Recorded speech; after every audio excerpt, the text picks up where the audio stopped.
اللہ کا فرشتوں کی مجلس میں حضور کی ثنا کرنا یہ درود ہے، حضور کی مدح فرمانا، محبوب کی شانوں کو بیان فرمانا۔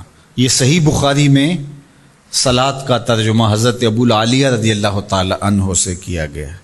تو پھر درود کا مفہوم بہت وسیع ہے، حضور کی مدح و توصیف، حضور کے حسن کا بیان، حضور کے خصائل کا عنوان، آقا کریم کے شمائل کا تذکرہ، حضور علیہ السلام کے فضائل کی باتیں، حضور کی عظمتوں کا عنوان، یہ سب کچھ درود کے زمرے میں آتا ہے۔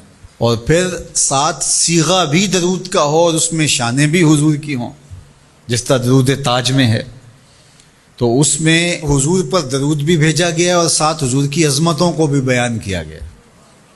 تو یہ ایک خوبصورت گلدستہ بن گیا۔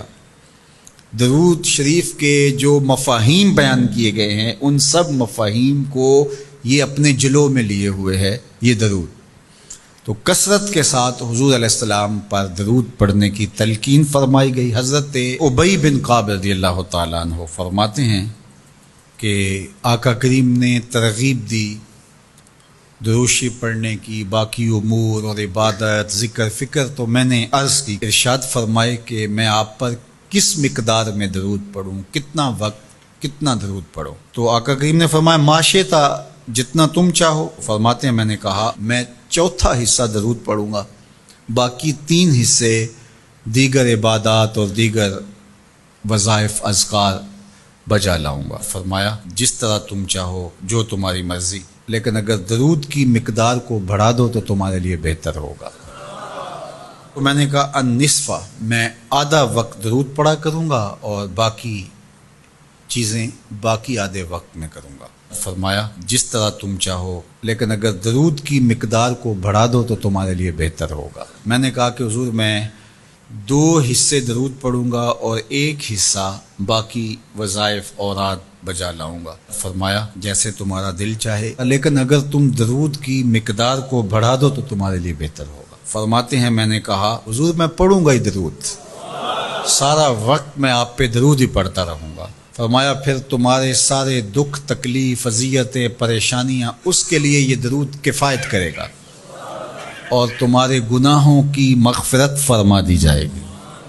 تمہاری پریشانیاں، تمہاری اذیتیں، تمہارے دکھ، دور موجود میں لفظ بولا جاتا ہے ٹینشن، تمہاری ساری ٹینشن، تمہارے سارے معاملات حیات کی بے ترتیبیاں، پریشانیاں، دکھ، اذیتیں، سب کچھ ختم ہو جائے گا۔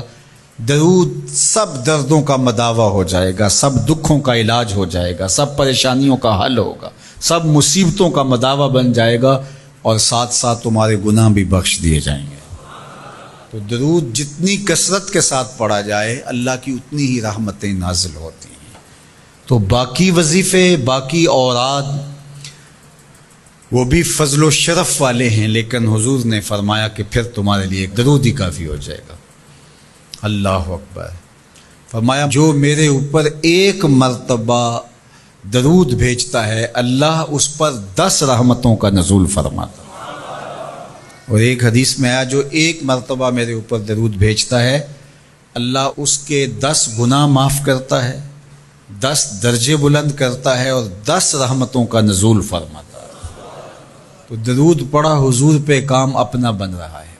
تو درود پڑھنے سے انسان کا باطن سنورتا ہے، اندر پاکیزگی نصیب ہوتی ہے، گناہ دھلتے ہیں، عیب دھلتے ہیں، پریشانیاں ختم ہوتی ہیں، مصیبتیں، آلام، مصائب، دکھ، ٹینشن، پریشانی، جو کچھ بھی ہے یہ ختم ہوتا ہے، اور درود پرسکون بنا دیتا ہے انسان کو۔ راحت بخش ہے وظیفہ، سرور انگیز ہے یہ وظیفہ، نور بیز ہے یہ وظیفہ، ماحول میں شگفتگی پیدا کر دیتا ہے۔ اگر درود شریف پڑھو گے تو تمہاری بہت ساری پریشانیاں ختم ہو جائیں گی، تمہارے دکھوں کا مداوع ہوگا، تم ریلیکس ہو جاؤ گے درود پڑھنے۔ یہ درود شریف کی برکات ہیں۔ 1 مرتبہ درود پڑھنے سے 10 رحمتیں نازل ہوتی ہیں، اور جو بار بار حضور پہ درود پڑھتا ہے تو بتاؤ کہ کتنا بڑا ذخیرہ رحمتوں کا اس کے اطراف میں پھیل گیا۔ تو اس لیے کثرت کے ساتھ درود پڑھنا چاہیے۔ حضور علیہ السلام نے یہ بھی ارشاد فرمایا کہ جو میرے اوپر درود پڑھتا ہے میرے اوپر لازم ہے کہ میں اس کی شفاعت کروں گا۔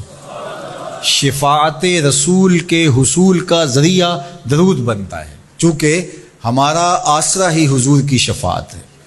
وہ دامن شفاعت کھولیں گے تو ہم گناہ گاروں کا کام بنے گا، اور وہ نصیب کیسے ہوگی حضور علیہ السلام کی شفاعت؟ کثرت درود سے۔ یہ بھی ارشاد فرمایا آقا کریم نے، قیامت کے دن میرے سب سے زیادہ قریب وہ ہوگا جو کثرت کے ساتھ میرے اوپر درود پڑھنے والا ہوگا۔ تو حضور کی قربت کا ذریعہ بھی درود ہے۔ کون سا مومن ہوگا جس کو حضور کے دیدار کا شوق نہیں ہے؟ کثرت درود کی برکت یہ ہے کہ حضور کا دیدار نصیب ہوتا ہے۔ حضور کا دیدار نصیب ہو جائے تو بتاؤ اور کیا چاہیے؟